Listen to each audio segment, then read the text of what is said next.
Hi everyone, I hope you're doing well. Welcome back to the channel. So today's video is about how you can improve your short game in just 15 minutes. So you've got 15 minutes to work on your short game at the club or wherever you are. This is how you should do it. So the first section of your practice should be what I call block practice. It's technical practice. It's practice where you're really going through your key points in terms of setup and swing. You're checking your basics and you're hitting some shots with different clubs, okay? So I'm gonna go roughly towards that pin, but I'm not overly concerned about how close I'm getting it. I'm working on strike and flight and really making sure that I get my basics right. So I know at the moment I tend to get my ball a bit too far back, so I'm really paying attention to that ball position and making sure I get the shaft angle correct at address and opening up through the ball, really trying to open through the ball. I'm hitting these shots, and every shot I'm hitting, I'm really considering, am I getting my basics right?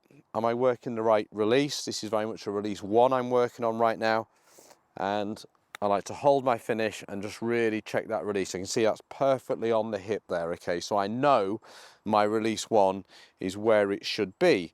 And I might spend, 5 minutes or so now just hitting these shots, working through these different shots here. Go on and go in. Oh, I just missed there. So I know that's pretty good. So that's my 52. I might then want to say, right, let's just check my 9-iron, okay? Let's work through my basics with a 9-iron, okay? So I'm going to land out a little bit shorter, but pretty much it's the same swing. So I'm working on that ball position back, a little bit of shaft lean, just working on my technical basics, okay? So I got that one tiny bit clean, but it's run to a foot away, okay? So what I'm going to do this time is make sure I get my weight a little bit left. I feel like my shoulders were tipped this way too much. Okay, so a bit more this way.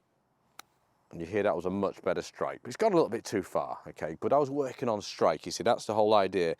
In this section of your practice, this first 5 minute section, you're really working on strike. You're really thinking about how you're moving, okay? So another really nice strike. And you start to learn which club actually is the right club for that pin, and it's definitely the 52. So I've done a bit of my release 1 practice. Now I want to check my release 2 practice. So I give myself a favourable lie. If I had a bare lie, I wouldn't do a release 2. So this is where I can prefer to lie because I'm working on a lie that allows me to play the shot, and I'm going to hit some release 2 shots. This doesn't call for a release 2 because there's lots of green, but I've got to visualise a bunker or something in front of me that I'm going over. So I'm now going to hit some release 2 shots. And just check I've got that softer landing shot in the bag, making sure that I'm able to play it, responding to the ball. If it goes a little bit left, check my aim, check that, get my club face into this nice toe-up position, which is a really key point for this shot. And I'm really working on my speed as well. I think that's the big thing that I work on, and hopefully a lot of you are working on with your release 2s, is you've got to just let the club just fall down on its own momentum, okay? You've got to be soft. You've got to work on your grip pressure. And the grip pressure is something you do want to be thinking about as you're playing these shots, okay? Particularly with the thumbs, keeping the thumbs really light, letting that club just swing itself. As I'm hitting it there and reflecting on it, and that was perfect. So I could sense the strike there, the flight, and these balls, the TaylorMade Pix balls, right? The reason I use them is they show me how much spin is on the ball, and that spin was going crazy. So I know I've got that release 2 working well. If I was struggling a bit, let's say I'm hitting way back behind the ball, then obviously I'll start responding and thinking about ball position. And that's the beauty about having this 3 release short game system. Hopefully some of you got the book. And, if you're out here practicing and you're struggling with the strike, just get your book out, go to the chapter and just go through the key points, go through the checklists and make sure that you're doing that correctly, and it will come back very, very, very quickly indeed. So this is technical. You're really focusing on the key points of the shot and you're playing the shots. So we spent 5 minutes there going through the technical basics. Obviously, if you've got a bunker, it all depends on your short game facility. If you've got a bunker, maybe go and hit some bunker shots now. That would be another shot for you to work on your basics. But I've had 5 minutes there working on some different shots. Now it's time to get some random practice in and get me into that sort of 1 ball mentality. Rather than preferring the lie, I'm just going to throw them and play them as a lie. So let's go and do that now.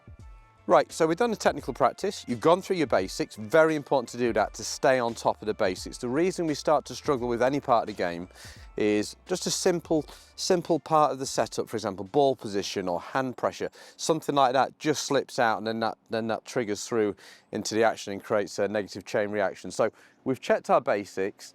Now we're going to do some random practice, and that's really having one ball only. Forget the bag, forget preferring your lie, you just throw the ball down and we play as it lies to different pins. Now, obviously, you don't all have short game areas like we've got here at Woburn, but even if you can perhaps put a head cover down or a fake hole down or whatever you can do just to create some different targets, okay? So I'm going to that hole there in the middle. I've got to start now thinking about the lines, thinking about the shot. So it's sitting down and we're playing down and then back up to that pin. So I don't want anything that's going to spin too much. So I'm going to play this with a 52. And I'm going to play it with a little bit of draw because it's very easy for it to get stuck into that slope. So I'm visualizing a landing spot. I'm really getting a lot more into my on-course feel where I only get one go at it, whereas the block practice, I can have lots of goes, okay? This is more about trying to actually execute the shot now. So you can see I've drawn that a little bit and I've helped that up the slope quite nicely. And that's pretty good. That's about 3 or 4 feet away from the hole. So I'm quite happy with that. If I was reflecting on that shot, I played the right shot. It just kicked a little bit to the left, but the main thing is I controlled the trajectory by using a 52. I controlled the spin. It was a release 1 with a little bit of draw, so I got it up the slope and I'm fairly close. So I'm going to pick that ball up now, move somewhere else and go through that routine again. Right, okay, so next one, pick your ball up, just throw it. Play it as it lies, okay, so this is what happens on the golf course. Let's train for the golf course. Going for this pin again, the same pin, but now I've really got to look at the lie. Got to consider the slope, real big tough behind it, and I'm on a down slope and it's really quick down the hill. So take a bunch of clubs with you when you do this as well, all types of different clubs. I've got a 9, a 52, 56 and a 60 here. So I'm using my 60 here. Could say this is an emergency, so we can pull the 60 out. Big tough behind it, that's the worry here. So I'm not going to start preferring the lie, which I know a lot of golfers do. A lot of good golfers I see, I think they get into bad habits and start preferring all the time, and it becomes quite easy. We've got to train as we play. So it's sitting down. I need to go wide on this one, down the grip, little bit of a hinge and down. This is almost a release 0. You see where the butt of the grip is? Okay, we're going this way. I can't put any release into this because I'm going to hit way behind it and the slope's going to cause a problem as well. I would probably thin it. So these ones always come out hot off these slopes and they run out. So I'm going to land it literally just on the green. Wide stance, down the grip, hands forward, little hinge, not much release at all, in fact none, and let it just nudge down there. There we go. So that's an up and down, okay. And that was great because I think when we're practicing, I see so many golfers just hitting the same shot over and over again.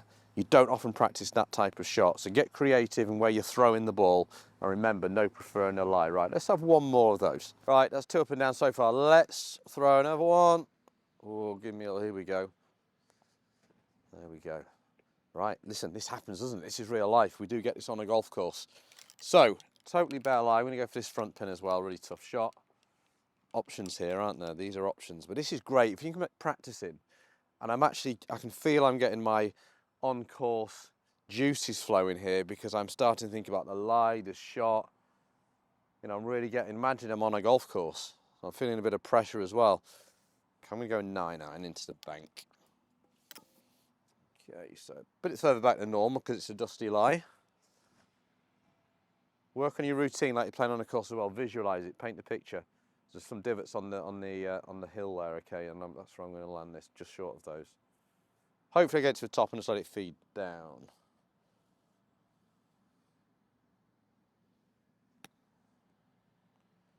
I played that really nicely. Go on then. Go. Oh, that's a great shot. There we go. Really pleased with that. Played that beautifully. I fancied the 60 back in the stance of having those little low spinners, but a 9 was the choice there. And, you know, I really felt like I was focused there. And I think a lot of you in your practice, you don't have that level of focus, the ability to actually recreate what you're getting on the golf course. And this random section of your practice, your 15-minute practice, is a really good way of doing that. So We're going to now hole out. I'm actually going to really put some pressure to actually try and get it up and down now for the last segment of this 15-minute short game drill. Right, so you've spent 5 minutes going through your block practice, your technique. You've spent 5 minutes playing from random positions. Now, for the last 5 minutes, hole some out, okay? Now, this does depend on your facility, obviously, if the green's in an okay shape to actually do this. If it isn't, just go on proximity, which is the same amount of pressure. So hit it to 3 feet or 4 feet and become accountable for that, and then sort of imagine whether you would hold the putt or not. Obviously, you're more likely to hold it for 3 feet than 8 feet, for example. But I'm going to put these out because I can here. And so it's the same in terms of the random. We're still like picking a random lie to a random pin, but now we're going to hole out and see if we can actually get it up and down, okay? So picked a really tough one, back right pin, down, really up, and then off the right. I've got a 7-iron now, chip and run 7-iron, landing it around about 25% of the way, letting it run out 75%. I'm using a 7 because that hill is really steep on the green. I've got to get it running up there. I don't want spin. If I've got spin, it's going to get stuck, and then it will just feed down. So I'm picking a landing spot, feeling it with my practice swing like I would on the golf course. Full golf course mode in terms of focus.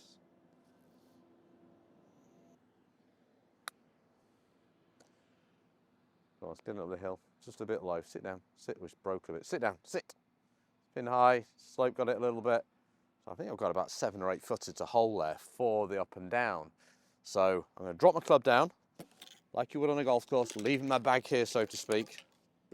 And I'm going to see if I can make the up and down. Got that pressure walk. Yeah, so hopefully this video is going to help you in terms of just trying to structure your practice a little bit better. There might be some days where you say, I'm just going to go and do a block today because you might be struggling with something.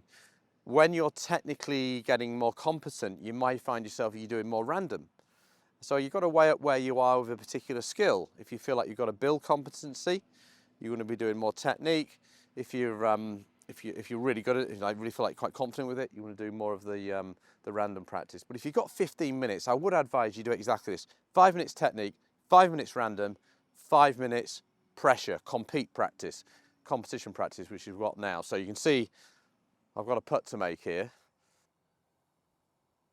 Just off for the left. Oh gosh, pushed it a little bit.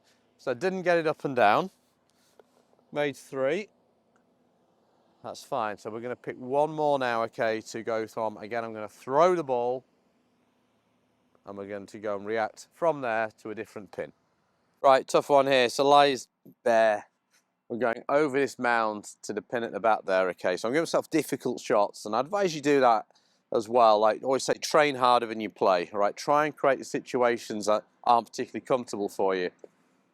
So, it's getting towards a pitch shot. This is about 35 yards, release 2, a little bit of turnover. I'm not going to go the under release, which I do for greenside. There's a little bit of face rotation. Land it just over the ridge and let it feed down.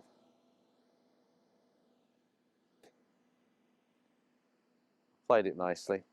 Go on then. Sit. Yeah, that's great. 2.5 feet. It's a bit of right to left. Good work to do. Really pleased how I played that shot. And there you go, in the middle. So that's a great up and down. That's going to give me a lot of confidence the next time I play that. I managed to get that shot up and down. 35-yard pitch shot over a bunkers to a tight pin and got it up and down, okay? And this is why you're doing this. You're doing it to build confidence. The next time you play, you might be doing this midweek and then you're playing at the weekend. The next time you play, you feel ready to go and score, okay? So let's choose one more shot to finish this competition phase of the practice session. Right, I'm going to finish with a bunker shot. Not going to prefer it. I'm just going to throw it. See how it works out. Okay, so it's sitting down a bit. There's a bit of a clump behind it. So that tells me the ball's going to come out a little bit lower. I can't release it as much as I'd like to. Going for this front pin. That line means I'm going to have to land it a little bit shorter and let it run out. So I'm going to lean a little bit more on my left, hinge it early, play down. At least 1.5 here. Okay, sort of in between the belt buckle and the left hip for me. Let's see if I can get up and down out the sand.